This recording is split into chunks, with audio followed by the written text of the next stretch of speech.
What's going on YouTube? Earth Power here with CVH. How's it going, everybody? And we have the profile up against Fire Nature Rush. This season, yet again, 4 Civ survivors, Light Dark, Fire Nature. Yep, Fire Nature Rush added like 2 or 3 new cards, and this deck added a whole civilization. Just to deal with that matchup. No, Yeah, but for real. basically, honestly. Yeah, maybe actually. Yeah, so Survivors last season had a really linear game plan. Play into the Blazosaur Smashhorn, focus on the Graveworm Factory Shell Q engine, and lead in with Gargantua and just swing for game. That's the whole game plan.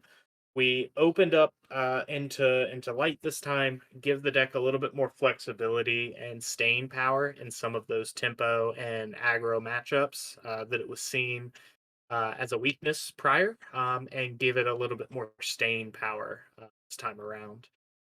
Some of the notable cuts: taking out a factory shell was a hard decision. Taking out a smash horn was a hard decision. But cutting a few of those cards, cutting a lot of cards out of the fire section. You will notice there's no more tornado flame. That was just wholly a bad decision last season. Um, to open it up with cards like Yuliana, which Rush just can't typically deal with, giving us Forbos now, Hmm. which is a fun way to search the lost soul, have that consistently against the control matchup, finding the soul swaps to get you into the game with Factory Shell and Grave Worm. And then Petrova, which just gives this deck some wild power in the mid range and control matchups. Yeah, Petrova's a fun little alternate sort of, win condition. Sometimes you just have a board of big dudes before you even need to play Q-Tronic, which is the way the deck usually would like to win. But yeah, Yuliana is just an absolute powerhouse against Rush, so I understand why a lot of people seem to think that 4 color is the way to go if you're at all expecting Rush matchups. And obviously, Skysword is a pretty great card in its own right and allows you to come back from those zero shield situations. But yeah, as you mentioned, the game plan is still, despite lowering the card count on some of these cards, still pretty much the same. Where you want to go into that crazy value engine with the Factory Shell and Graveworm, build a board large enough to then basically break all 5 or world break, as the kids are saying, with Q-Tronic Gargantua and win the game like that. Yeah, there are some versions of this deck that I've seen that run the one of I think it's called Blade Rush Wyvern Q. It's the Oh yeah, 7-drop fire creature that gives all your survivors double breaker. That's a card that I've seen in some versions of this just as a one of, is again an alternate win con, especially off of Petrova.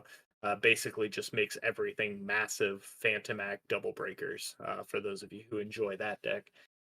Turn everything into a I don't know, something. What do you call it? An alpha strike. God, that's what I was digging for. sure, yeah. But yeah, yeah, Blade Rush Wyvern's a fun card, and I think that might see some play if this deck continues to see iterations throughout the seasons. But I like this deck. I like where we ended up landing with our small little light section here. Yeah. It was really I, tough I to think this find deck is enough light yeah. cards. Like, if having enough light cards to feel comfortable playing the Yulianas. We have 9, and that's why we were cutting a lot of the nature cards because nature was so dense. Building Yeah. 4 color decks of any style in a 40 card max format is pretty tough to get the numbers right, and even more so when you have a very sort of combo-y deck like Survivors, where so many of the slots have to be taken up by the Survivors. So this is the Yeah. balance we came up with. Let us know what y'all think. Yeah, absolutely. Leave a like, guys. Comment down below. Let us know what you think of this version of Survivors, and if you think it can redeem itself in the Rush matchup coming here in the next few days. So, stay tuned. We'll catch you next time. Peace. Each.